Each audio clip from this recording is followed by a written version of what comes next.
بسم الله الرحمن الرحيم قل أوحي إلي أنه استمع نفر من الجن فقالوا إنا سمعنا قرآنا عجبا يهدي إلى الرشد فآمنا به ولن نشرك بربنا أحدا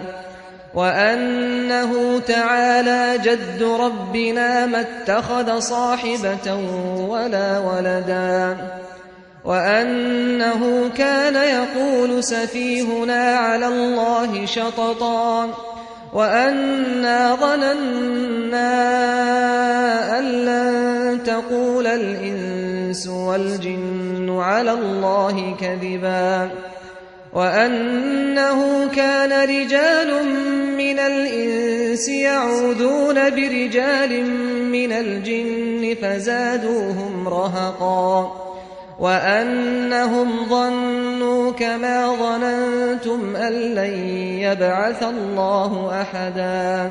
وأنا لمسنا السماء فوجدناها ملئت حرسا شديدا وشهبا وأنا كنا نقعد منها مقاعد للسمع فمن يستمع الآن يجد له شهابا رصدا وأنا لا ندري أشر أريد بمن في الأرض أم أراد بهم ربهم رشدا وأنا منا الصالحون ومنا دون ذلك كنا طرائق قددا وأنا ظننا أن لن نعجز الله في الأرض ولن نعجزه هربا وأنا لما سمعنا الهدى آمنا به فمن يؤمن بربه فلا يخاف بخسا ولا رهقا وأنا منا المسلمون ومنا القاسطون فمن أسلم فأولئك تحروا رشدا وأما القاسطون فكانوا لجهنم حطبا وأن لو استقاموا على الطريقة لأسقيناهم ماء غدقا لنفتنهم فيه ومن يعرض عن ذكر ربه يسلكه عذابا صعدا وأن المساجد لله فلا تدعوا مع الله أحدا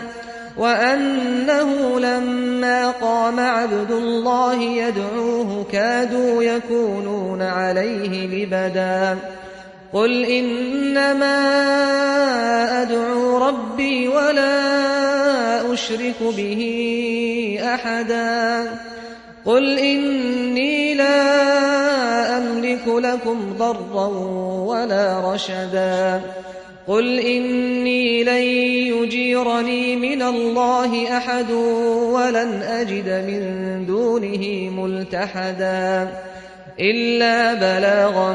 من الله ورسالاته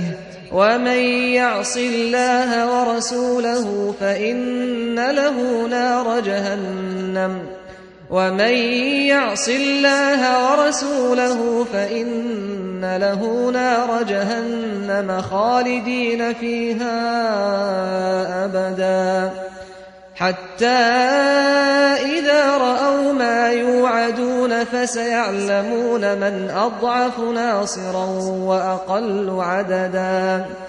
قل إن أدري أقريب ما توعدون أم يجعل له ربي أمدا عالم الغيب فلا يظهر على غيبه أحدا إلا من ارتضى من رسول فإنه يسلك من بين يديه ومن خلفه رصدا